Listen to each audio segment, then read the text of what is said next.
नमस्कार दोस्तों, मैं सचिन कुमार एक बार फिर से स्वागत करता हूं आपका अपने YouTube चैनल @SCG UPSC में। तो मैं आज आपको कराऊंगा यूपी जीके में कि उत्तर प्रदेश से संबंधित कुछ प्राइम मिनिस्टर यानी कौन से प्राइम मिनिस्टर किस सीट से थे और राजकीय या प्रतीक चिन्हों के बारे में। तो आइए देखते हैं। सबसे पहले हम उत्तर प्रदेश से रिलेटेड कुछ प्रधानमंत्री। तो इधर लिखा हूँ पीएम और इधर वो किस सीट से थे वो लिखूंगा। तो पहले थे पंडित जवाहरलाल नेहरू। पंडित जवाहरलाल नेहरू। पंडित जवाहरलाल नेहरू जो थे वो उत्तर प्रदेश की फूलपुर सीट से थे।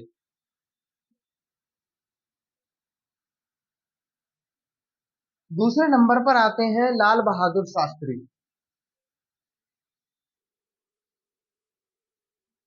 लाल बहादुर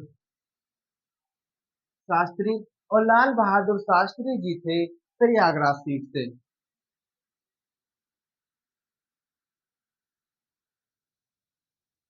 तीसरे नंबर पर आती हैं श्रीमती इंदिरा गांधी जी। श्रीमती इंदिरा गांधी ये थी रायबरेली सीट से।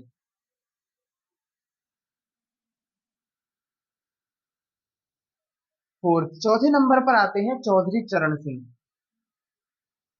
चौधरी चरण सिंह और ये थे बागपत सीट से। पांचवें नंबर पर आते हैं राजीव गांधी।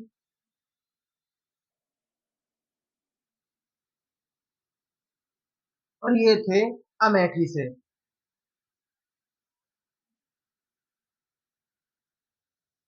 छठे नंबर पर आते हैं पीवी सिंह।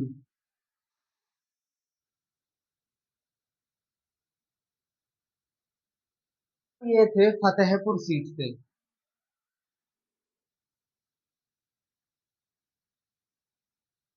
सेवन सातवें नंबर पर आते हैं चंद्रशेखर।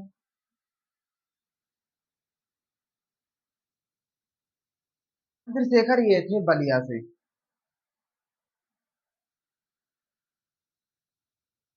आठवें नंबर पर आते हैं अटल बिहारी वाजपेयी जी।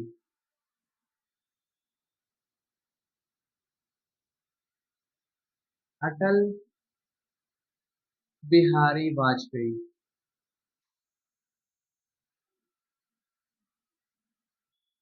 अटल बिहारी वाजपेयी जी ये थे लखनऊ से यानी लखनऊ सीट से। और सबसे एंड में आते हैं वर्तमान प्राइम मिनिस्टर नरेंद्र मोदी जी।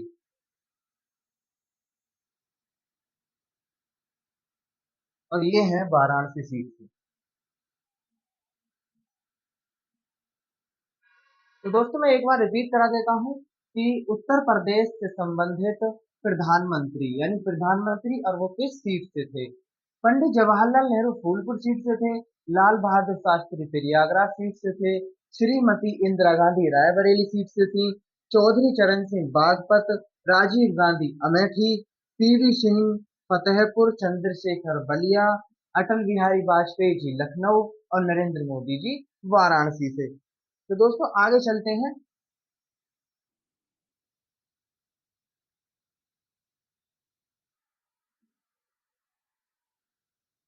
अरे हम बात करते हैं उत्तर प्रदेश के प्रतीक चिन्हों के बारे में। उत्तर प्रदेश के प्रतीक चिन्ह।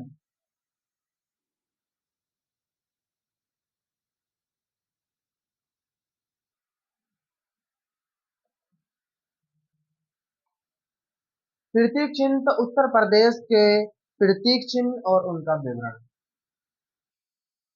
सबसे पहले बात करते हैं राजकीय चिन्ह की।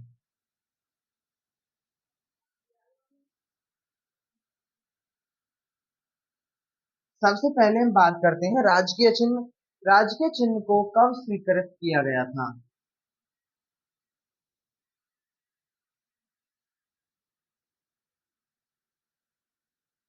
तो इसको स्वीकृत किया गया था सन 1938 1938 ईस्वी में। इसे 1938 ईस्वी में स्वीकृत किया गया था। इसमें क्या क्या है। इसमें धनुष बाण गंगा यमुना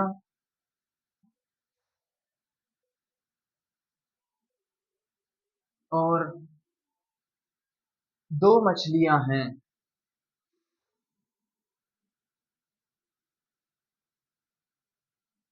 पूछ लिया जाता है क्वेश्चन में, यानी कि एग्जाम में किस तरह से पूछा जाएगा क्वेश्चन कि निम्नलिखित में से कौन सा हमारे राजकीय चिन्ह में नहीं आता है। तो ये तीन ऑप्शन में दिए जाएंगे जो होंगे, और एक अदर होगा जो नहीं होगा। अब हम बात करते हैं इन दो मछलियों के बारे में कि मछलियों को कहाँ से लिया गया है।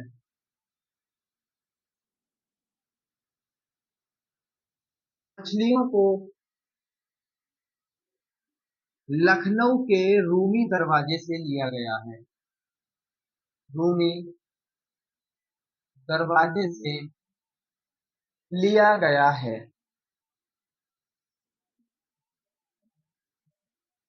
रूमी दरवाजा, रूमी दरवाजे का निर्माण सन 1784 ईस्वी में, इसका निर्माण 1784 ईस्वी में नवाब आसफ उद्दौला ने करवाया था। नवाब आसफ उद्दौला ने, एक बार मैं रिपीट करा देता हूँ, राजकीय चिन्ह को सन 1938 ईस्वी में स्वीकृत किया गया था। इसमें धनुष बाण, गंगा यमुना नदी और दो मछलियां हैं। और मछलियों को लखनऊ के रूमी दरवाजे से लिया गया है, जिसका निर्माण 1784 ईस्वी में नवाब आसफ उद्दौला ने कराया था। तो आगे चलते हैं।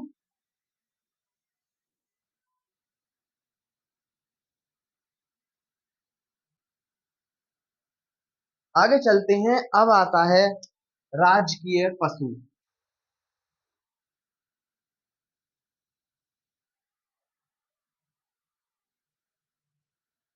राजकीय पशु कौन सा है? तो राजकीय पशु है बारहसिंगा, उत्तर प्रदेश का। बारहसिंगा,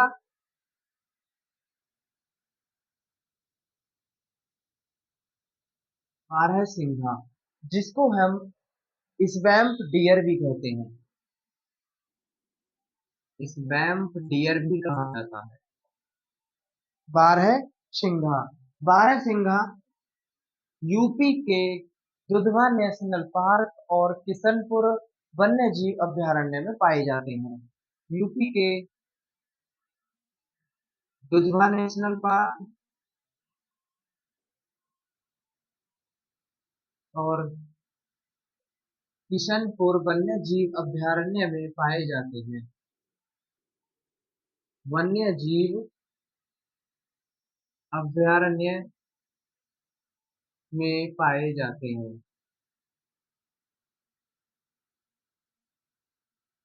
आगे चलते हैं, आगे बात करते हैं हम राजकीय पुष्प के बारे में।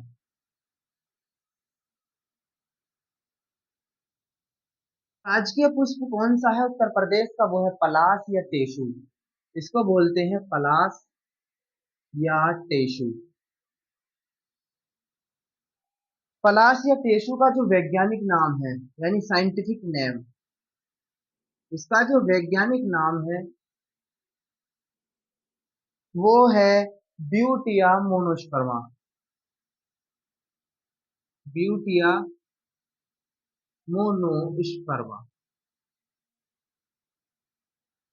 इसके बारे में, यानी कि उत्तराखंड के अलग होने से पहले जो उत्तर प्रदेश का राजकीय पुष्प था वो था हमारा ब्रह्म कमल। उत्तराखंड के विभाजन से पहले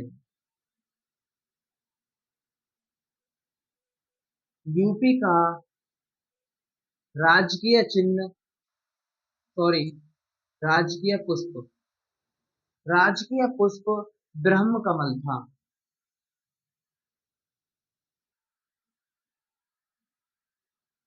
कौन सा था? ब्रह्म कमल। आगे बात करते हैं कि पलाश को 4 जनवरी सन 2011 ईस्वी को राजकीय पुष्प घोषित किया गया था। राजकीय पुष्प घोषित किया था 4 जनवरी 2011 ईस्वी को। एक बार मैं रिपीट करा देता हूं दोस्तों। राजकीय पशु, राजकीय पशु है बारहसिंगा, जिसको स्वैम्प डियर कहा जाता है, उत्तर प्रदेश के दुधवा नेशनल पार्क और किशनपुर वन्य जीव अभयारण्य में पाया जाता है। राजकीय पुष्प है पलाश या टेसु, जिसका वैज्ञानिक नाम है ब्यूटिया मोनोस्पर्मा, और उत्तराखंड के विभाजन से पहले जो यूपी का राजकीय पुष्प था वो था ब्रह्मकमल। राजकीय पुष्प कब घोषित किया गया था? पलाश को। किसको? पलाश को राजकीय पुष्प 4 जनवरी 2011 ईस्वी को घोषित किया गया था। तो दोस्तों आगे चलते हैं।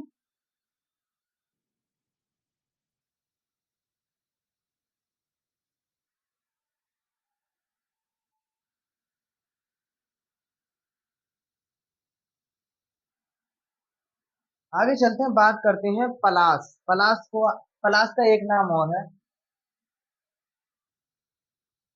पलाश को फ्लेम ऑफ द फॉरेस्ट भी कहा जाता है। फ्लेम ऑफ द फॉरेस्ट भी कहा जाता है। पेपर में आ सकता है कि फ्लेम ऑफ द फॉरेस्ट किस पुष्प या फूल को कहा जाता है। अब हम बात करते हैं राजकीय वृक्ष के बारे में। दोस्तों राजकीय वृक्ष अब की बार भी यूपी पुलिस के एग्जाम में पूछा गया था, 17 फरवरी फर्स्ट शिफ्ट में। तो राजकीय पुष्प कौन सा है? अशोक। अशोक का जो वैज्ञानिक नाम है वो है सरका अशोका। सरका अशोका। सरका अशोका। दोस्तों सरका या सरसा, शायद सरका। सरका अशोका इसका वैज्ञानिक नाम है। अब हम बात करते हैं राजकीय पक्षी।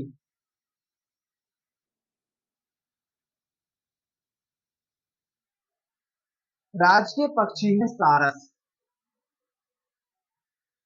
और इसका भी वैज्ञानिक नाम है गिरंस एंटीगोन। गिरस एंटीगोन राजकीय पक्षी है सारस, और इसका वैज्ञानिक नाम है गिरस एंटीगोन। अब हम बात करते हैं राजकीय मछली के बारे में। ये भी बहुत ज्यादा इंपॉर्टेंट है।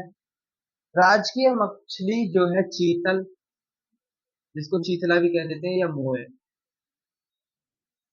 इसका भी वैज्ञानिक नाम है, इसको बोलते हैं चीतला।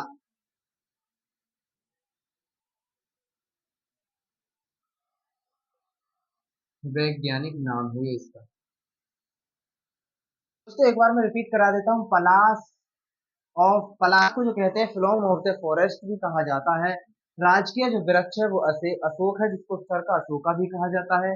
राजकीय पक्षी सारस है, जिसको ग्रंस एंटीगोन भी कहा जाता है। और राजकीय मछली चीतल है, जिसे मोए कहा जाता है, या इसका वैज्ञानिक नाम है चीतला। अब हम बात करते हैं कुछ नगर निगम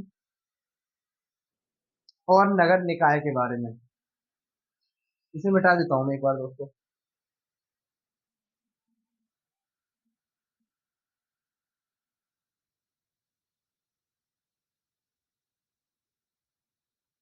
दोस्तों सारे क्वेश्चन यूपी एग्जाम में कहीं ना कहीं पूछे गए हैं, इसलिए ये याद करने बहुत ज्यादा जरूरी है, क्योंकि ये एग्जाम में आ सकते हैं हमारे।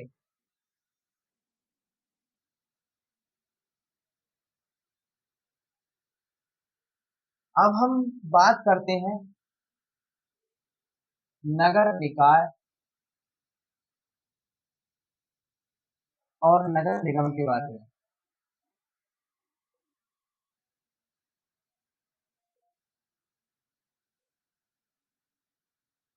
सबसे पहले हम बात करते हैं नगर एवं नगर समूहों की संख्या उत्तर प्रदेश में कितनी है। उत्तर प्रदेश में नगर निगम और नगर समूहों की संख्या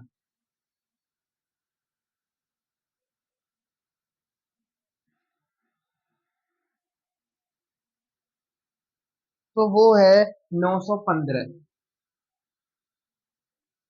उत्तर प्रदेश में नगर निगम और नगर समूहों की संख्या है 915। और उत्तर प्रदेश में नगर निगम,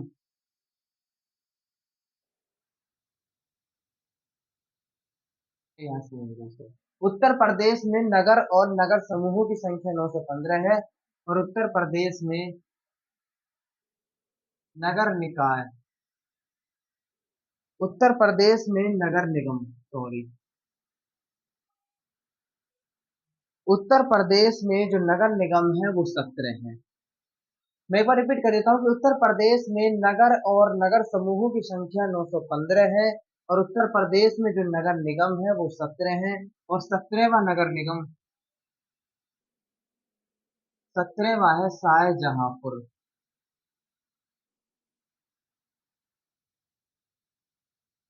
17वां कौन सा है? तो 17वां है शाहजहांपुर। अब हम आगे बात करते हैं कि नगर पंचायतों की संख्या कितनी है।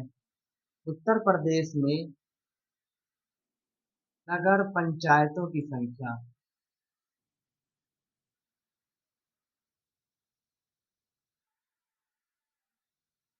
उत्तर प्रदेश में नगर पंचायतों की संख्या है 546। उत्तर प्रदेश में नगर पंचायतों की संख्या कितनी है? तो उत्तर प्रदेश में नगर पंचायतों की संख्या 546 है। उत्तर प्रदेश में जिला पंचायतों की संख्या वो 75 है। और उत्तर प्रदेश में क्षेत्र पंचायतों की संख्या 836 है। और हम बात करते हैं उत्तर प्रदेश में ग्राम पंचायतों की संख्या। उत्तर प्रदेश में ग्राम पंचायतों की संख्या 58,186 है।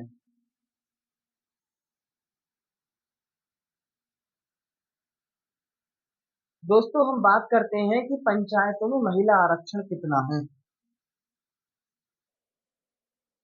पंचायतों में महिला आरक्षण, तो वो है 33%। एक क्वेश्चन और कि विकास प्राधिकरणों की संख्या कितनी है। उत्तर प्रदेश में विकास प्राधिकरणों की संख्या कितनी है? तो उत्तर प्रदेश में विकास प्राधिकरण है 28। एक बार मैं रिपीट करा देता हूं दोस्तों। नगर निकाय और नगर निगम, उत्तर प्रदेश में नगर और नगर समूहों की संख्या 915 है। दोस्तों इसमें कंफ्यूज नहीं होना है। नगर निगम, नगर पंचायत, ग्राम पंचायत, नगर समूह। तो इसमें है कि उत्तर प्रदेश में नगर और नगर समूहों की संख्या 915 है। उत्तर प्रदेश में नगर निगम 17 है। और 17वां नगर निगम है शाहजहांपुर। उत्तर प्रदेश में ग्राम पंचायतों की संख्या 546 है। सॉरी, उत्तर प्रदेश में नगर पंचायतों की संख्या, उत्तर प्रदेश में नगर पंचायतों की संख्या 546 है। जिला पंचायत 75 है। क्षेत्र पंचायत 826 है। ग्राम पंचायत 58,186 है। पंचायतों में महिला आरक्षण है 33%। और विकास प्राधिकरणों की संख्या है 28। तो दोस्तों बस आज इतना ही। बस मैं आपसे एक बात कहूंगा दोस्तों, मेहनत करते रहिए। यूपी पुलिस री एग्जाम बहुत जल्द होगा। अपनी मेहनत को बरकरार रखिए, तैयारी को एकदम सख्त और मजबूत रखिए। बस इसी के साथ ही मैं अपनी वाणी को विराम देता हूँ। जय हिंद, जय भारत।